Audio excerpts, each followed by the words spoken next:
मेरी नज़र का सफ़र तुझ पे ही जाके रुके, कहने को बाकी है क्या, कह भी कुछ ना सके।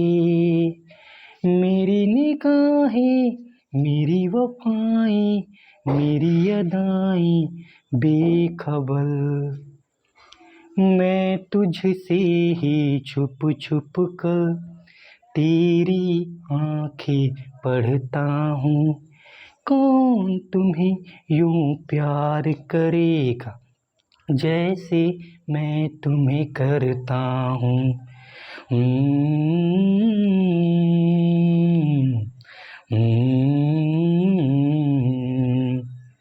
Hello everyone, welcome to JIT classes. The French revolution, class 9th। French revolution के बारे में हम चर्चा करेंगे। जो फ्रांस में क्रांति हुई थी, फ्रांस में जो क्रांति हुई थी उसके बारे में कि ये क्रांति कैसे हुई थी।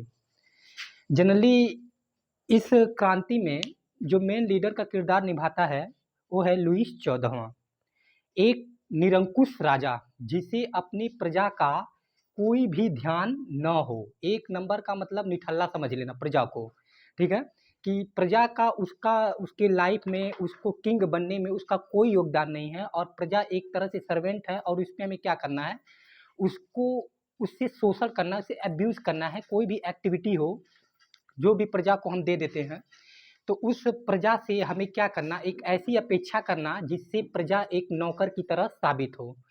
तो उसी के बारे में हम चर्चा करेंगे कि लुईस 14वें का जो सफ़र है वो कहाँ तक जाता है। आखिर अगर हम किसी पे जुल्म करते हैं तो वो जुल्म किस हद तक पार होता है और वो जुल्म कहाँ तक उसको किस एवेंज तक खींचता है, इस बारे में हम चर्चा करेंगे। तो बात करते हैं, चलिए। कह रहा कि on the morning of 14 July 1789 the city of Paris was in state alarm. The king had commanded to move into the city rooms, spread that he would soon order the army to open fire upon the citizens. कहने का मतलब ये है कि शहर का माहौल बिल्कुल गड़बड़ था और इस माहौल को देखते हुए लुईस 14वें ने मॉर्निंग के समय में 14 जुलाई 1789 का ड्यूरेशन ऑफ टाइम था, उस समय सेना को ये आदेश दे दिया कि शहर का माहौल कुछ ठीक नहीं है और तुम वहाँ पे चले जाओ, अपने कार्यभार को संभालो। कि मतलब क्या सिचुएशन है उस समय। would be army to open the citizens, some 7,000 men and women gathered in front of the town hall and decided to form a people's militia. अब इस कंडीशन में आर्मी तो वहाँ पहुँची, तो आर्मी किसी भी विपत्ति को आर्मी जब फेस करती है, सामना करती है, तो उसका जो फ्रंट रिव्यू होता है वो आर्मी ही झेलती है। तो यहाँ पे आर्मी ने क्या देखा कि लगभग जो है 7,000 यानी कि 7,000 मैन और वोमेन जो है क्या है, एक साथ खड़े हुए हैं टाउन हॉल के पास। अब उनकी जो मंशा थी वो ठीक नहीं थी। अब मंशा क्यों नहीं ठीक थी कि जब कोई ग्रुप में इकट्ठा होकर किसी चीज़ पे फोकस करता है तो दिमाग में ये चीज़ स्ट्राइक करता है कि आखिर इनकी जो मेन मंशा वो क्या है। नेगेटिव हो सकती है कि पॉजिटिव हो सकती है। हालांकि पॉजिटिव होने का चांसेस जो है 0% के ही कगार पे है, क्योंकि सिचुएशन कुछ ऐसे होते हैं जिससे नेगेटिविटी ही समझा जा सकता है। तो ये कंडीशन देखी कौन, आर्मी देखी, ठीक है। The broke into A number government building in search of arms. Finally group of several hundred people March toward the eastern part of city and storm. और ये जो 7,000 लोग थे, इनकी जो मंशा थी वो बिल्कुल ही निगेटिव साबित हुई। निगेटिव साबित होने का मतलब ये है कि तुरंत क्या किए, ये तुरंत धावा बोल दिए और ये जो है टाउन हॉल के पास जो जेल के कैदी थे, ठीक है, उन कैदियों को छुड़ा दिए और शहर के विभिन्न कोनों में घुसकर आर्मी के हथियारों को भी वो ले लिए।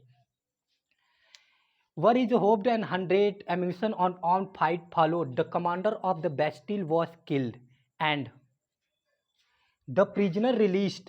Though there were only 7 of them at the Bastille was hated by all. कहने का मतलब ये है कि जनता ने उपद्रव तो किया, आर्मी के हथियारों को भी ले लिया और वहाँ के मतलब जो प्रिजनर थे उन्हें भी आज़ाद कर दिया। अब प्रिजनरों की भी एक ताकत बन गई। Killed, and though there were only 7 of them, yet the Bastille was hated by all because it stood for the despotic power of the king. The fortress on demolished and its stone fragments were sold in the market to all those who wished keep and smear and destructions. यानी कि इस उपद्रव से आजिज आकर अब जो निरंकुश राजा था वो कोई बेहतर डिसीजन लेने वाला था जनता के खिलाफ, और वो डिसीजन नेगेटिविटी ही था कि हम जनता को अब पूरी तरह से शोषित करेंगे, क्योंकि जनता ने आर्म्ड फोर्सेस पे अपना जो है प्रभाव दिखाया है, उन्हें मारा पीटा है और उनके हथियारों को छीन लिया है और प्रिजनर को भी आज़ाद कर दिया है। तो यहाँ पे जो किंग है वो क्या करता है, उन पे क्रूरता लाता है, उन्हें एब्यूज़ करता है, शोषण करता है उनका, जिससे जनता पूरी तरह से क्या होती है, बिल्कुल उसी डैमेज में आ जाती है जैसा वो पहले थी। एक तो सामान लॉगेज जो वस्तु होते थे खाने पीने का, उन चीज़ों को वो महंगा दी और टैक्सेस को भी बढ़ा दिया जनता के खिलाफ अगेंस्ट ऑफ। तो ये जो इम्पैक्ट था, जो इकोनॉमिक इम्पैक्ट था, वो जनता पे इसका असर दिख रहा था। और जो छोटे छोटे बच्चे थे, महिलाएं थीं, उन्हें मजबूर होकर कोई ना कोई ऐसे वर्क में काम करना पड़ता था जो इलीगली तरह से वो सक्सेस न हो, ठीक है, जो बिल्कुल इलीगल था। इस तरह की मतलब महिलाएं जो थीं उस समय ऐसे वर्क को करती थी। प्रोस्टिट्यूट में भी उन्हें धकेल दिया जाता था, क्योंकि अगर खाने पीने का सामान नहीं होता था तो पुरुषों को इस तरह से अपाहिज बनाया जाता था कि वो कुछ न कर सकें, तो घर को संभालने के लिए महिलाएं वहाँ पे प्रोस्टिट्यूट का काम कर लेती थीं। तो ये था रिवॉल्यूशन। और इस कंडीशन से, इस राजा के बिहेव से आजिज आकर अब जो मेन शासन था, मेन शासन मतलब जो मतलब कहीं भी कोई भी किंग जब हुकूमत करता है तो उसके ऊपर भी मेन एक इंस्टीट्यूट होता है, एक संस्था होती है जिस पे लगाम लगाती है। तो उस समय जो मेन संस्था थी, जो मेन यूनाइटेड किंगडम था, जैसे पूरे विश्व का जो सम्मेलन था, उस किंगडम ने क्या किया, मतलब आदेश दिया, मैसेज दिया कि अब इस राजा को रहना नहीं है, इस राजा को रहने देना उचित नहीं है, इसका जो है पनिशमेंट जो है मौत की सज़ा होनी चाहिए।